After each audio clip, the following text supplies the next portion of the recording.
Today, in our second episode of La Rose Noire podcast, we are very happy and honored to receive Mr. Roger Geiser, President of La Rose Noire.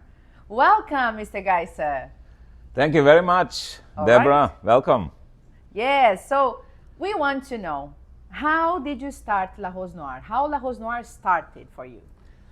All right. So basically, La Rose Noire was the connection that I had with Gerard.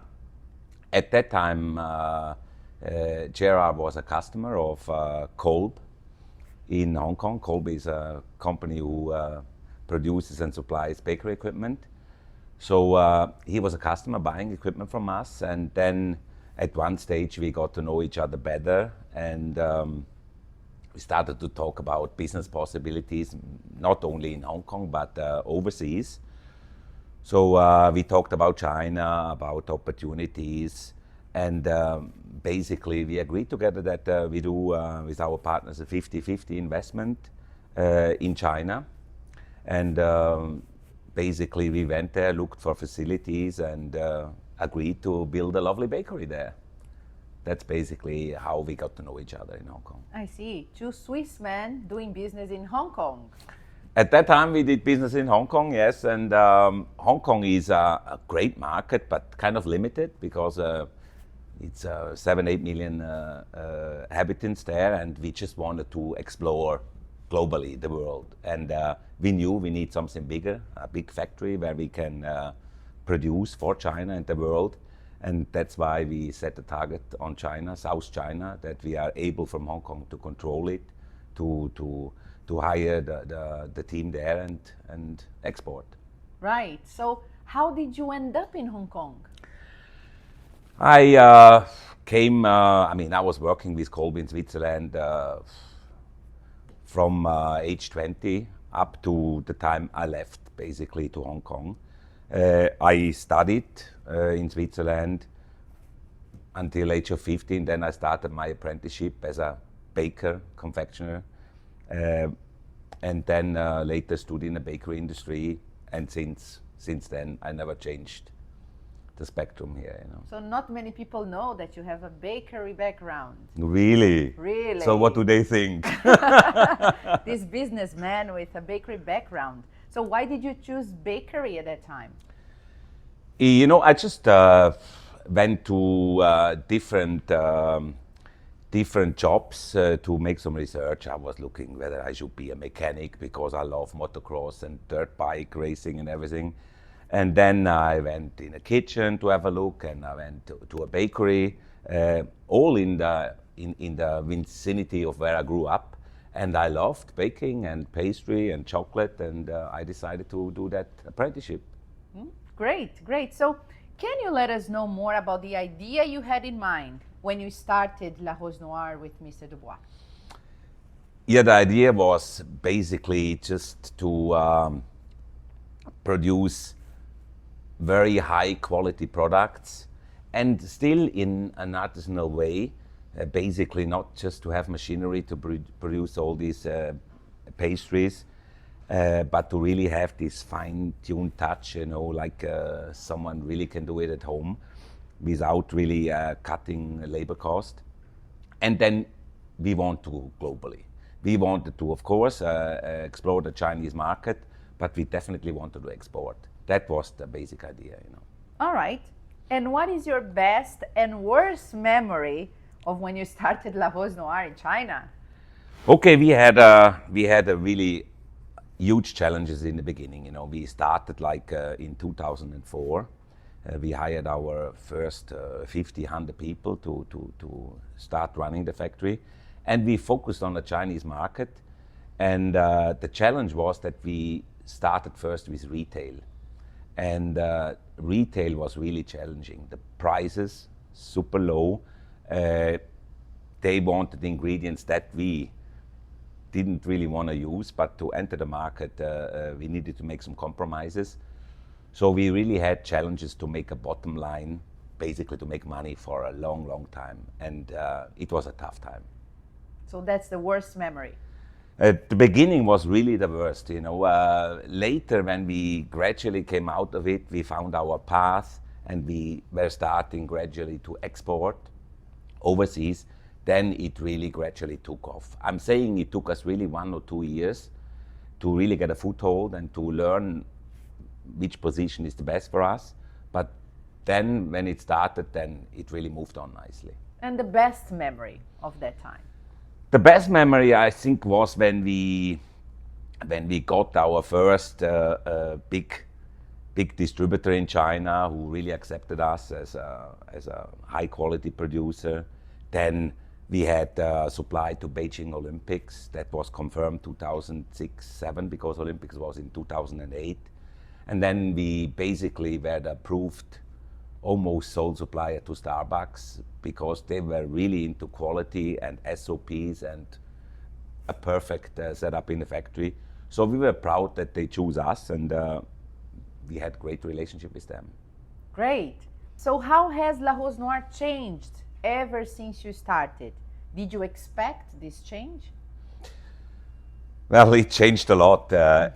When Gerard and I went there to China, we just want to really explore.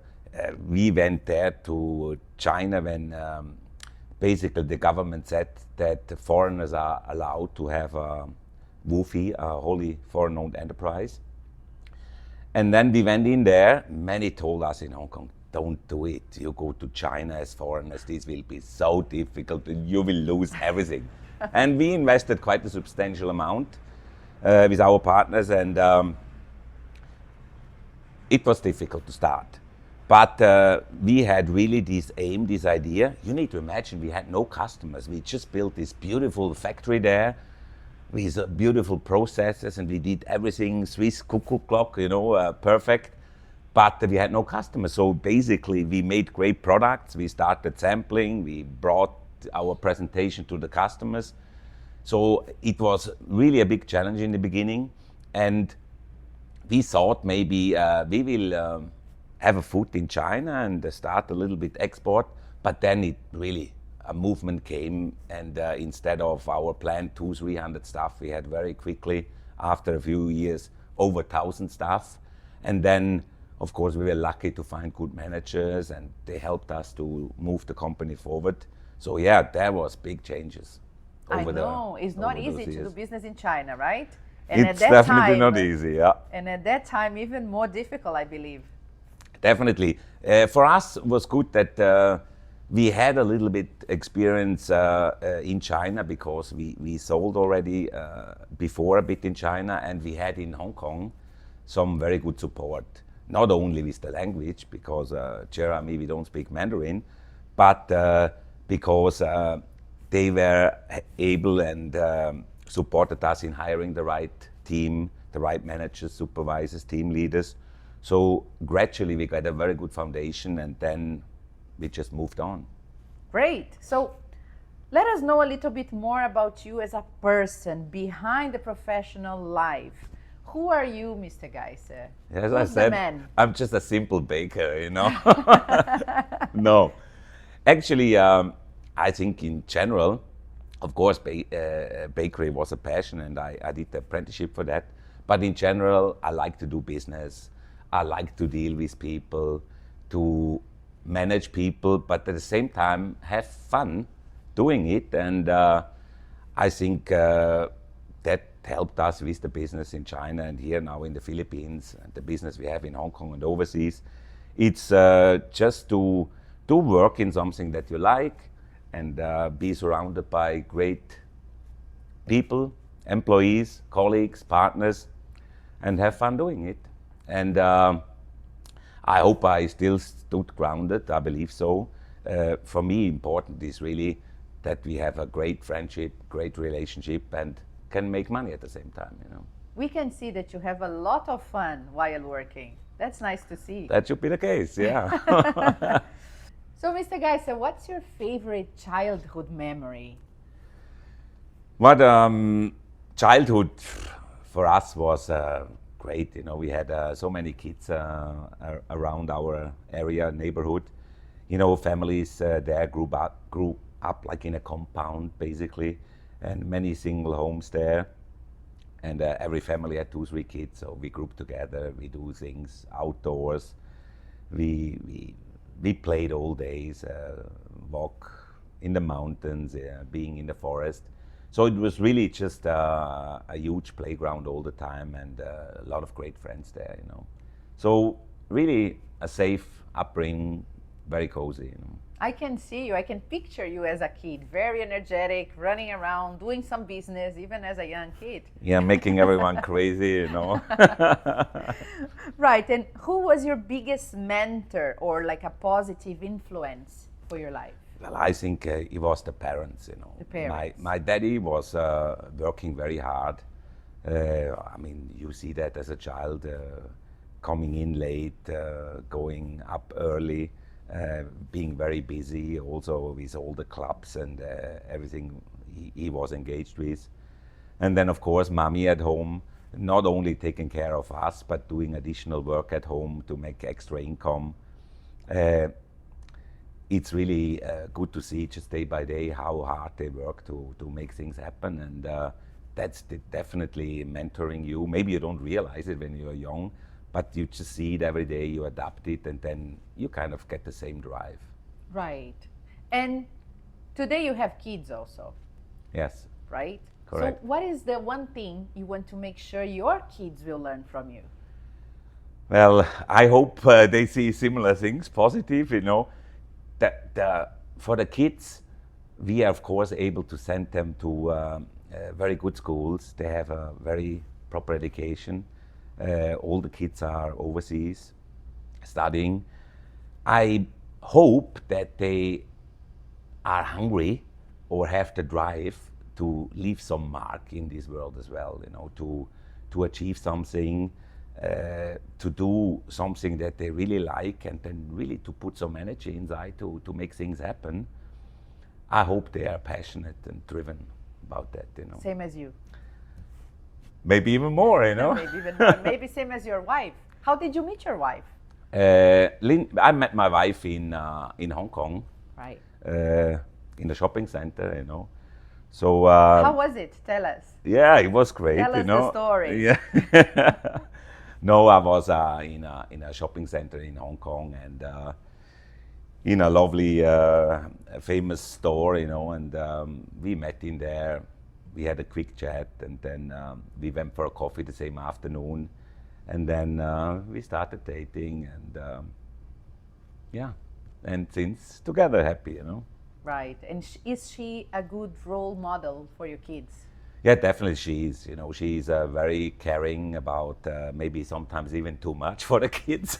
She's really an Asian mommy, really taking education and the behavior very serious.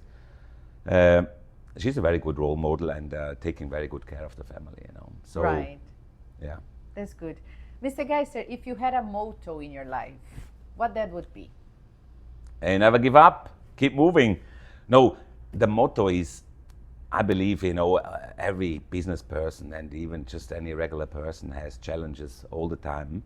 And I think it's no use to lament and think about it too long.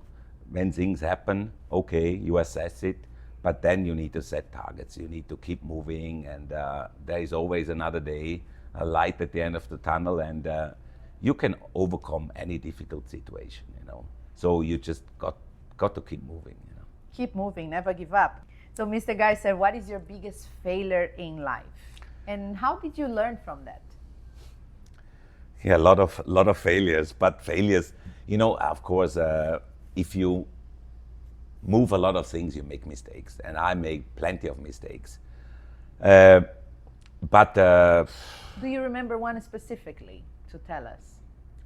I think the biggest mistake was, as I initially mentioned, you know, we were too bullish there in China first for the retail business, and we went in there full speed, and maybe we could have assessed it in the beginning a bit more detail, but we were very bullish about it, and we went on, and we really needed to make drastic, brutal changes.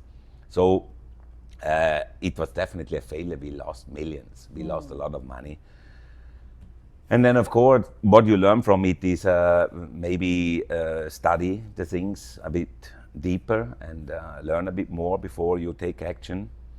But then again, we started some other business units and some other projects later.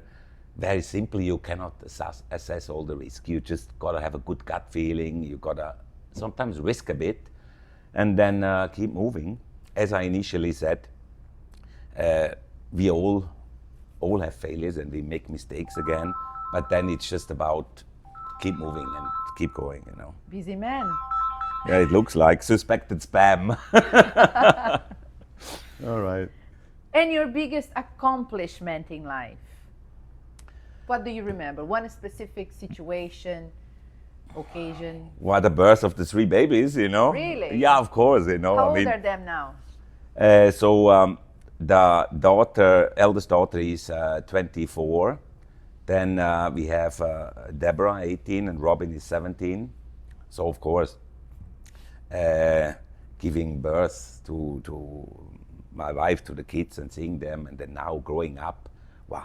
I feel I'm almost the same age than when we started La Rose Noire in China. But now, when you see the kids growing up, and you know the kids like Robin and Deborah, they came so many times to the factory in China, and I take them around for business trips here and there, and I see them now developing. Robin, much taller than me already, you know, probably much a stronger man too. But just to see them growing up, this is great. This is the beauty of life, you know. I can see you're very proud of them. Definitely. That's great. Mr. Geisser, how many companies you have today? Do you have a calculator here? Oh my God! No. The main focus is definitely the everything in bakery. You know, we have Kolb Hong Kong, where I started with the equipment business. Then we have La Rose Noire. Then we have the company in China where we make and supply this packaging and marketing material.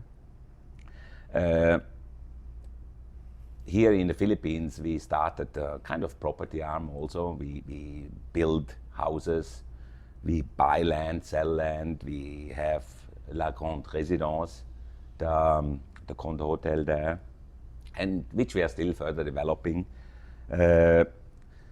Plus, we have some property business in Hong Kong, China, and Europe, where we basically rent out units and buy units or sell units. Yeah, there is several things going on. So many. So many. And how is it to manage all these businesses? Yeah, I cannot do it alone. So same as here in the Philippines, we have a great team. We have general manager, assistant general manager here. So basically in the old business units, we have very capable members, and luckily they stay for us for quite some time. So we don't have these frequent changes and have a stability in business. So it's not only me. I, of course, overview, supervise, try to manage, but it's a great teamwork. That is important. Great. Mr. Geisser, what is your favorite product of La Rose Noire? Tart shells. Tart shells, Yes. why? You know, that's basically where we started, and there are still a lot of adaptation coming out of the range. Of course, I love the complexity of the desserts, of the macarons, of the cheesecakes, of the new bonbons, the pralines that we have.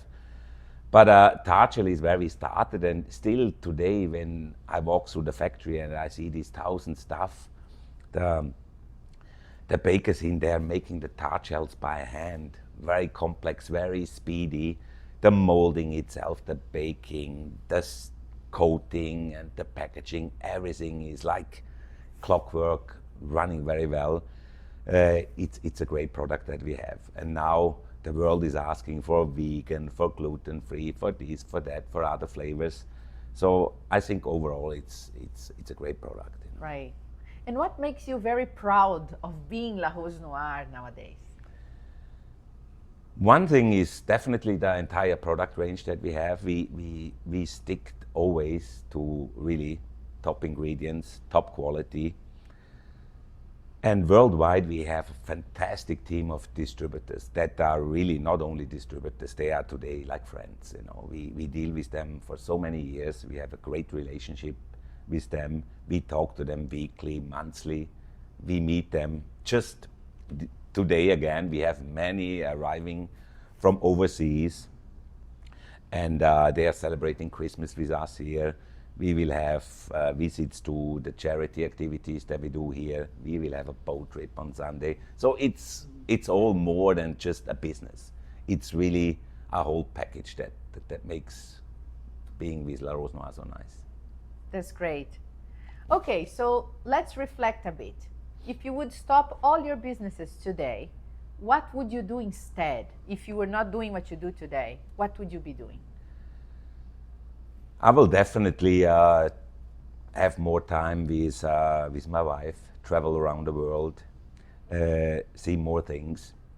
Of course, we have seen a lot of things already, but of course, we would spend more time together.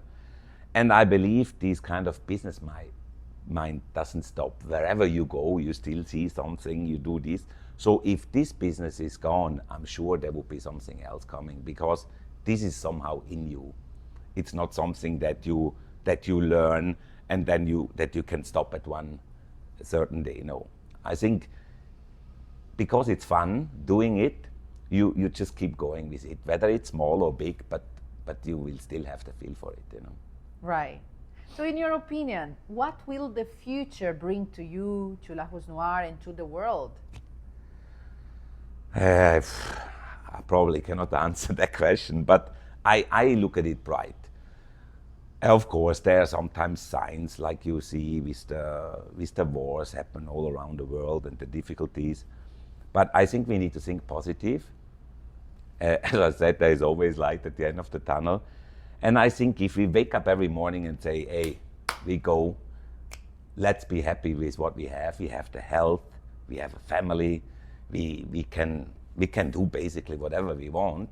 And as long as we have a drive, there is a beautiful day coming. And I see it for La Rose Noire. We will have a very nice growth in the future, because we built up a great net of distributors around the world. Just recently, we pushed more in the Middle East. We pushed again more in the US. We entered China again this year. So I see there is a huge potential for growth for La Rose Noire. And for my family, for me personally, yeah, of course, we are happy every day, and we keep moving, and I see it very bright. Mr. Geisser, you seem like a man who is very full of energy. What motivates you to get out of bed every day? The business. He's laughing. No, you know, I think I learned very early that every day brings new opportunities, and of course also new challenges. But I go out there every morning very positive, and you know, every day certain things are coming to you, because you manage a lot of people, you know a lot of people. Every day is very interesting. You have great discussion, you get some new ideas, you plan again for your next week, for your next month, you have a project here, there. So every day something good is coming if you are open and positive. So that drives me every day. Great. You are teaching all of us today here with so many advices, but No. If you could summarize to one piece of advice that you would give to anybody who's trying to become a businessman as you are, or who's trying to grow in life, what would you say? I believe it's important not just to stay mediocre or just average. I believe it's really nice to see that when you grow older, that you really leave somewhere a mark, that basically you really achieve something. And in doing so, you got to have some dreams, some value, some real targets, some goals ahead of you. And then when you set your goals, yes, you need to roll back your sleeves and you need to push for it. You probably will not be able to do it in a 4-6 hours day, but sometimes it goes for weeks and months, especially when you start up something, very hard work. And you really need to put your energy, your whole drive into it. And I believe then you achieve it. And when you achieve something, it can be something small that you set a target to it. It can be also something big. But when you achieve it, it's really rewarding. And it keeps you going. It keeps you motivated. You are proud of yourself. So it's really important to leave a mark and to get going with it. And what will be this mark when you leave this world? If you could be remembered for one thing, what would that be? I would say it's to be a good partner, to be a good boss, to not only be a pusher, but to be maybe someone who left a mark for them as well. I mean, maybe they like the management, they learn something from it. To be a good friend, to still stay humble while you achieve something, and when you grow a business, and when you make money, and you're lucky that it's continuing, you still gotta find a way to stay humble, that people can talk to you. You're not getting too snobby about it. And I have the greatest respect for people who really made it in life and who stay grounded, who are staying humble. That's a beauty to see. That's great. I think you're going in the right direction. I would like to thank you for being here with us today, for taking the time to be in this interview. Thank you so much, Mr. Geisser. Thank you very much, Deborah. It was a pleasure. Thank you.